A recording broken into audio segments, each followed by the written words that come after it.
Warren Buffett, one of the most successful investors and entrepreneurs in history, got a college degree, but he never hung it up on his wall. You know what he hung up on his wall? His Dale Carnegie certification that he got when he went to the How to Win Friends and Influence People conference way back when. He credits a lot of his success to being able to negotiate. So no matter what you're doing, you're always going to have to convince someone of your idea. And I'll hear people say, "Oh, I'm not a good salesman," and I'm like, "Hey, you just sold me on the fact that you're not a good salesman."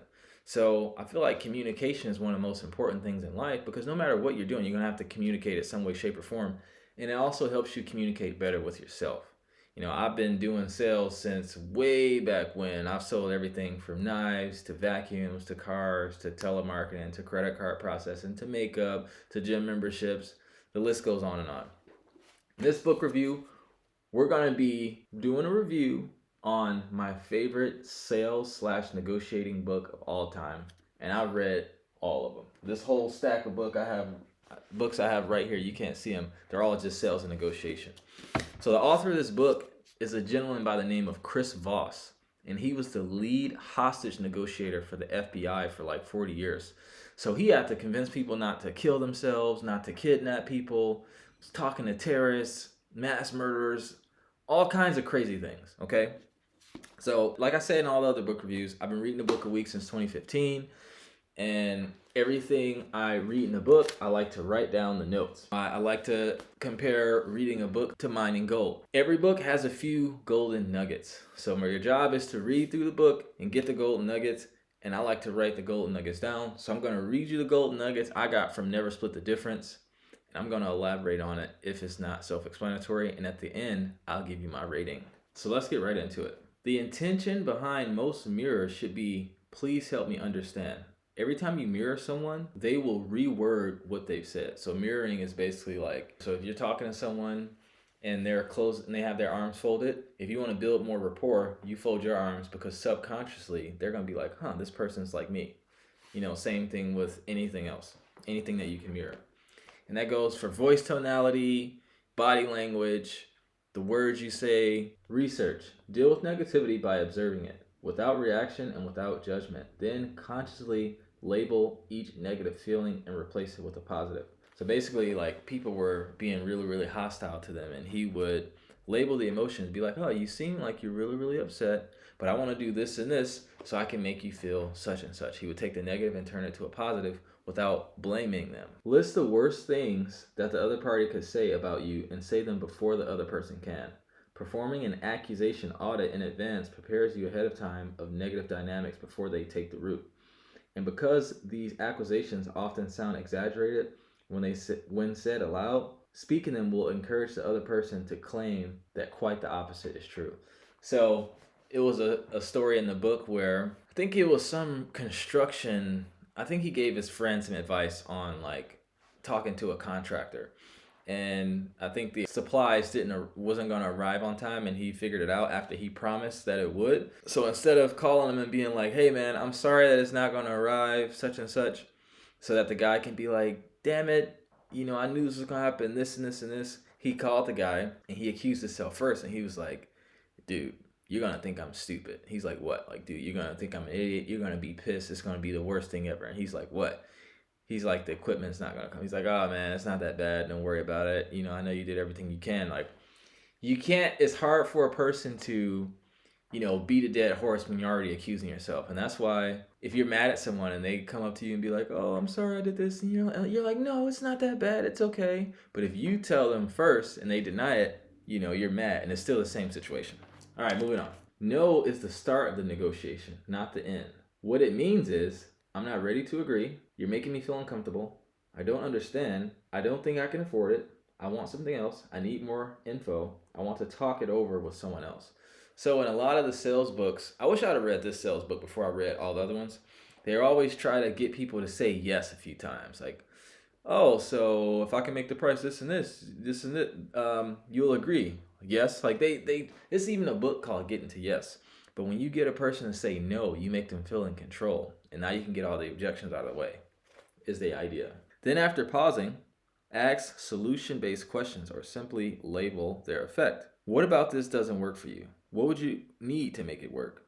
It seems like there's something here that bothers you. People have a need to say no, so don't just hope to hear it at some point.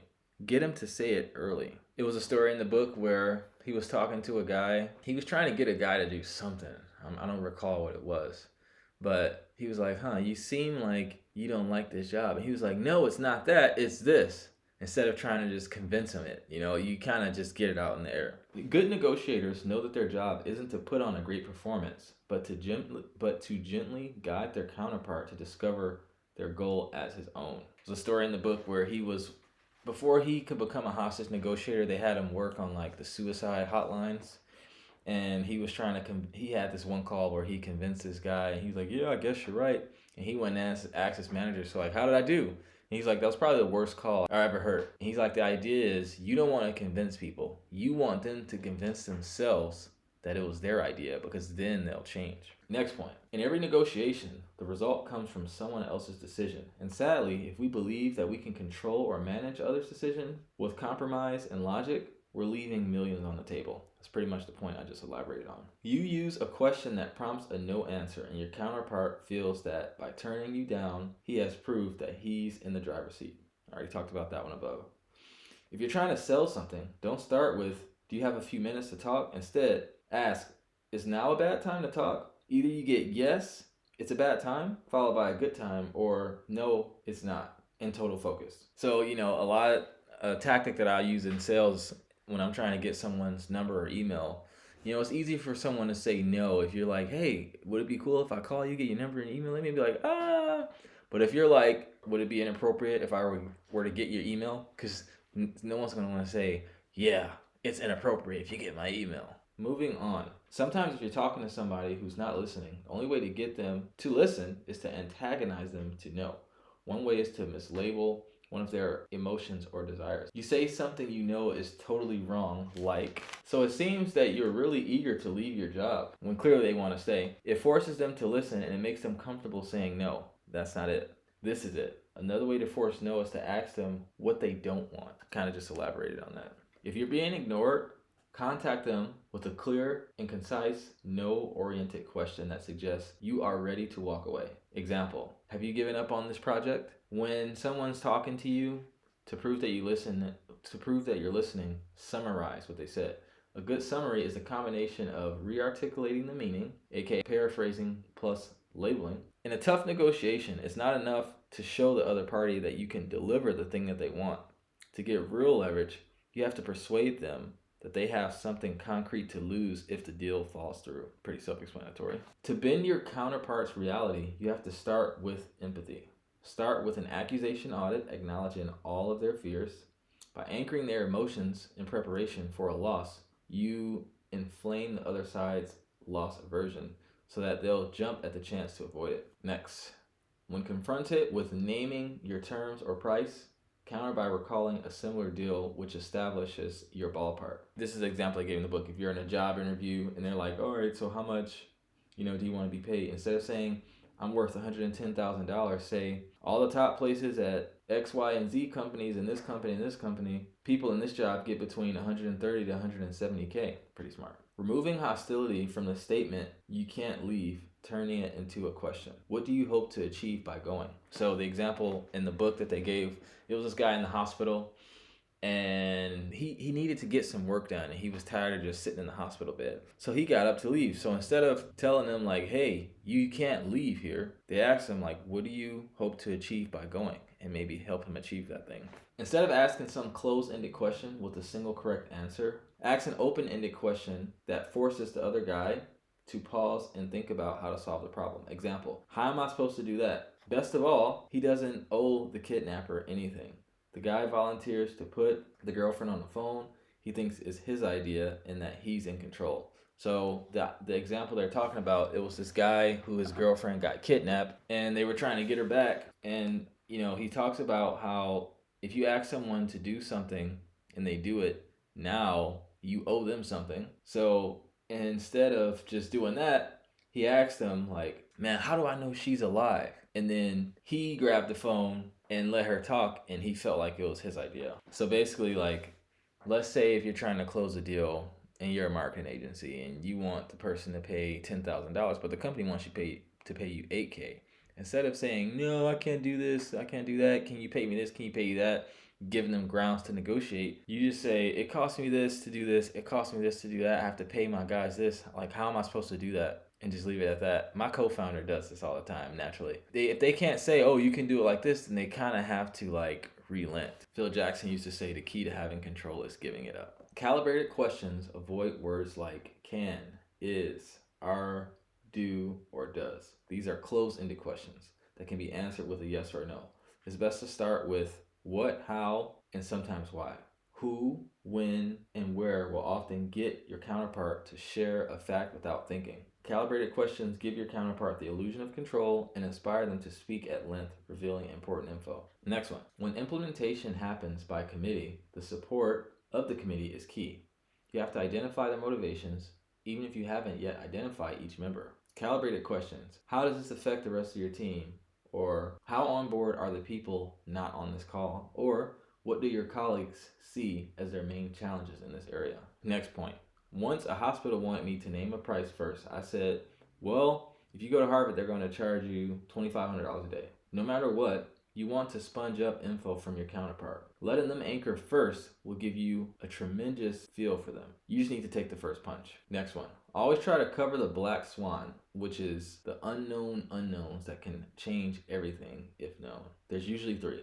Okay, now this example is like if you're trying to negotiate a price, like negotiate a deal or like negotiate a raise. So 1, set target price / goal. This is mentally. Remember, you gotta let them anchor first. 2, set your first offer at 65% above your target price. Calculate 3 raises of decreasing increments to 85, 95, and 100. 4, use lots of empathy and different ways of saying no to get the other side to counter before you increase your offer. 5, when calculating the final amount, use precise, non-round numbers like 37,895 rather than 38,000. It gives the number credibility and weight, and it makes you seem like you know what you're talking about more. Cause like, man, this guy got it down to every dollar. He's not just rounding it out.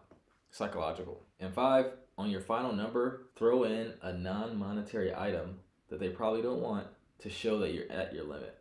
So it's like, oh, if you're trying to trade in a car, this is an example I thought. If you're trying to trade in a car, and you're trying to negotiate the trade-in value, you can say, oh man, I'll throw in some spare tires I got for the car. Because it's like, man, if they know you're giving up spare tires, they're not going to try to negotiate more money from you, because by throwing in that non-monetary thing, they know you reached your limit. So that is the end of this book review. I give Never Split the Difference a 10 out of 10.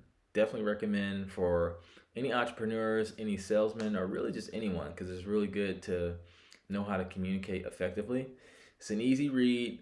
A lot of good stories, very entertaining. I read that book in like 5 days because I couldn't put it down. Like, the stories in the book is crazy. So with that, I ask you to consider subscribing and let me know which book you want me to cover next. But with that, I thank you for tuning in. I love all of you, and I'll see you in the next video. Whew.